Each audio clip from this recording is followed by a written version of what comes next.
Antes de iniciar de lleno con las cartas de hechizo y las cartas de trampa, hablaré de algo que olvidé en el vídeo anterior. Los monstruos tokens. Los tokens solo pueden ser invocados por efectos de cartas que tengan esa función. Funcionan como monstruos ordinarios, y tienen las mismas características, incluso pueden llegar a tener efectos. Sin embargo, solo existen en el campo. Los tokens como tal se invocan de la nada, pues como tal no son monstruos, son representaciones de ellos, por lo tanto es voluntario tenerlos en carta, pues con cualquier objeto se pueden representar, hasta una pinche vara te puede servir. No van en ningún deck, y al ser destruidos, simplemente desaparecen. Estos tokens pueden servir como tributos para sacrificios, rituales, materiales de fusión o para sincronía. No se puede realizar invocación Shift con ellos. Al igual que no se puede sincronizar con Shift. Ahora sí, con las cartas de magia y trampa. Tanto las cartas mágicas como las cartas de trampa comparten las mismas características de apariencia. Nombre, imagen, icono, tipo, efecto, etc. El tipo de magia o trampa está de acuerdo al icono que está junto a la leyenda de carta de hechizo o carta de trampa. Hablemos de las cartas mágicas. Anteriormente, estas cartas recibían en inglés el nombre de Magic Card. A partir de la segunda generación, el nombre fue cambiado por Spell Card. En general, se pueden activar desde la mano, o colocadas, incluso en el mismo turno de su colocación, excepto los hechizos rápidos. Salvo el anterior, solo se pueden activar durante ciertas fases de tu turno y no pueden utilizarse para responder a los efectos de otras cartas. Existen 6 tipos de hechizos. Hechizos normales. Estos no tienen icono. Se pueden activar solo en ciertas fases de tu turno, desde tu mano, o colocadas. Cuando termina su efecto, son enviadas al cementerio. Hechizos de equipo. Sirven para equipar a un monstruo. Los efectos de las cartas pueden ir desde simplemente incrementar los puntos de ataque y o defensa de un monstruo, hasta efectos más complejos. Si el monstruo equipado es destruido o cambiado de posición boca abajo, la carta también es destruida y enviada al cementerio. Si la carta es destruida, el monstruo permanece en juego. Al igual que las magias normales, solo se pueden jugar, colocar o activar en ciertas fases de tu turno. Hechizos de campo. Funcionan para cambiar hipotéticamente el campo de juego. Esto puede tener beneficios para todos los monstruos, o pueden tener cualquier efecto. Anteriormente, solo podía haber una carta de campo por los 2 jugadores, lo cual significaba que si tu oponente tenía un campo activo, y tú jugabas otra, la primera se destruía. Actualmente, ambos pueden poseer su propia carta de campo. Sin embargo, solo se puede tener una por jugador, si quieres jugar otra, puedes, pero se destruye la que ya tenías. Estas cartas permanecen en el campo hasta que son destruidas o reemplazadas. Solo se pueden jugar en ciertas fases de tu turno. Más adelante hablaré de cómo se compone un turno. Cartas de hechizo rápido. Puedes jugarla o colocarla como cualquier hechizo normal. Sin embargo, una vez colocadas, no las puedes activar en ese mismo turno. A diferencia de las anteriores, si está en tu mano, puedes activarla en casi cualquier fase de tu turno. Si está colocada, puedes activarla en respuesta de otras cartas en cualquier fase del turno de tu oponente. Y al igual que una carta de hechizo normal, va al cementerio después de terminar su efecto. Cartas de ritual. Como mencioné en el vídeo anterior, las cartas de ritual sirven para invocar monstruos de ritual y punto. Una que otra tendrá algún efecto extra. Se juegan como cartas de hechizo normales solo en algunas fases de tu turno, y es enviada al cementerio después de su efecto. Cartas de hechizo continuo. Se juegan como un hechizo normal, en tu turno bla bla bla. Solo que, estas permanecen en el campo hasta que son destruidas o removidas del campo, y la mayoría no dependen de otra carta para que permanezcan. Algunas te pedirán pagar algún coste para mantenerlas, si no, se destruyen. Ahora hablaremos de las cartas de trampa. En general, las cartas de trampa deben colocarse primero para poder ser jugadas. Solo puedes colocar cartas durante ciertas fases de tu turno, y las cartas de trampa no pueden ser activadas en el mismo turno en que se colocaron. Pero pueden activarse en cualquier fase de cualquier turno y en respuesta de otras cartas. Las cartas trampa monstruo no son más que cartas de trampa ordinarias, salvo porque tienen el efecto de ser tratadas como monstruos, y la mayoría como trampas a la vez. Y suben a la zona de monstruos. Y pueden servir como materiales de cualquier tipo de invocación. Las cartas trampa se subdividen en solo 3 tipos. Cartas de trampa normal. Al igual que los hechizos normales, no tienen icono.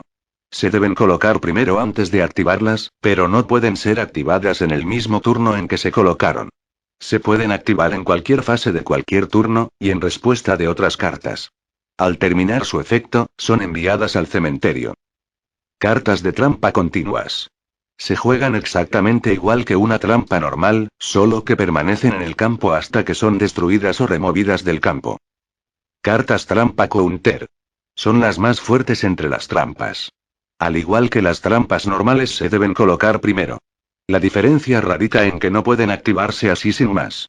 Solo pueden ser activadas en respuesta de otras cartas, en cualquier fase de cualquier turno. Ninguna trampa o hechizo rápido puede activarse en respuesta de una carta de trampa counter, excepto otra counter. Generalmente estas cartas son utilizadas para la negación de efectos y acciones. Al término de su efecto son enviados al cementerio. Algunos de ustedes se estarán preguntando, ¿a qué te refieres con que una carta puede responder a otra?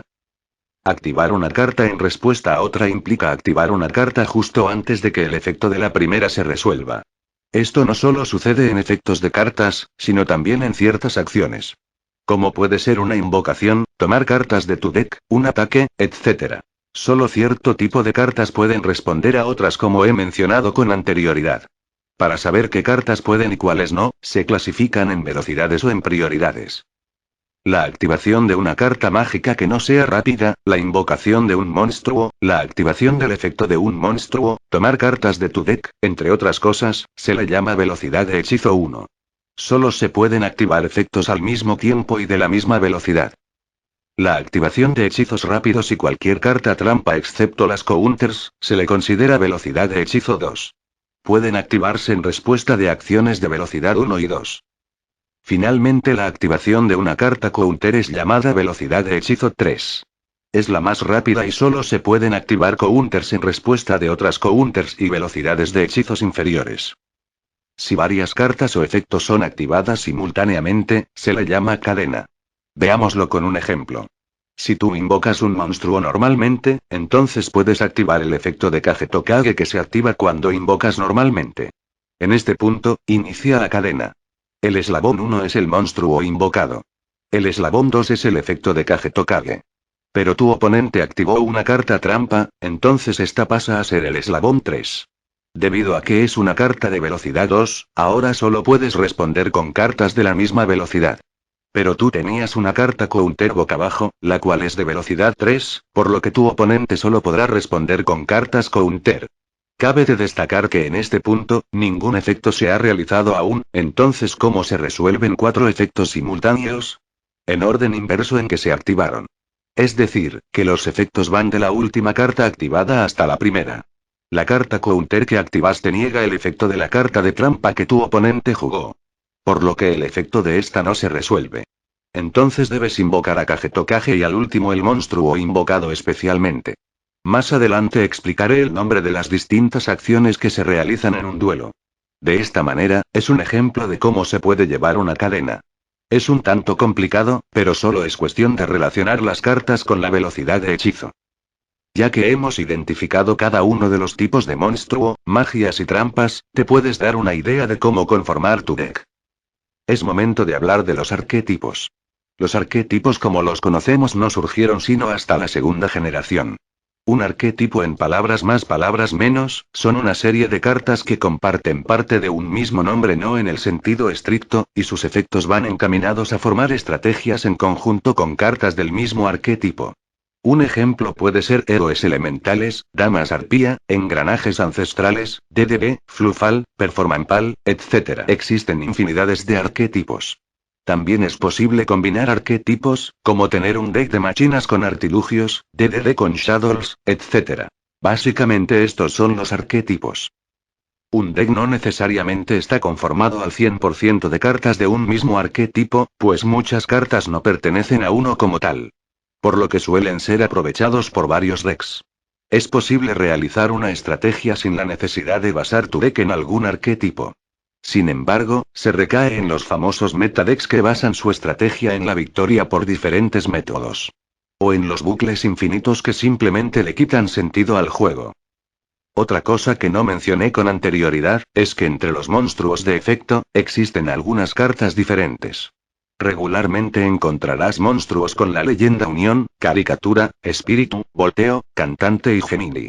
Los dos últimos ya los había explicado en mi vídeo anterior. Aunque todos estos monstruos tengan estas leyendas, en realidad siguen siendo monstruos de efecto ordinarios. La razón de estas leyendas es porque tienen efectos específicos que los caracterizan. Los monstruos uniones pueden equiparse como cartas mágicas de equipo a un monstruo tuyo en tu lado del campo. También pueden quitarse y regresarse a la zona de monstruos, pero no en el mismo turno. Los monstruos en caricatura son versiones caricaturescas de otros monstruos. Suelen tener los mismos efectos que los originales, con la adición de poder atacar directamente si tienes la carta mágica El Mundo de Caricaturas o su equivalente. Sin embargo, no pueden atacar en el mismo turno en que se invocaron. Los monstruos espíritus solo tienen el efecto característico de regresar a tu mano al final del turno en que se convocaron. Y no pueden invocarse especialmente. Como he mencionado en el vídeo anterior, los cantantes son los monstruos clave para la invocación por sincronía. Y los de volteo, sus efectos se activan al ser volteados si se colocaron primero.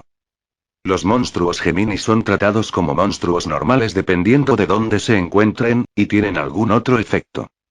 No explicaré los monstruos Link, pues ya los he mencionado en un vídeo anterior, además existen una infinidad de vídeos relacionados al tema. Atentos al próximo vídeo.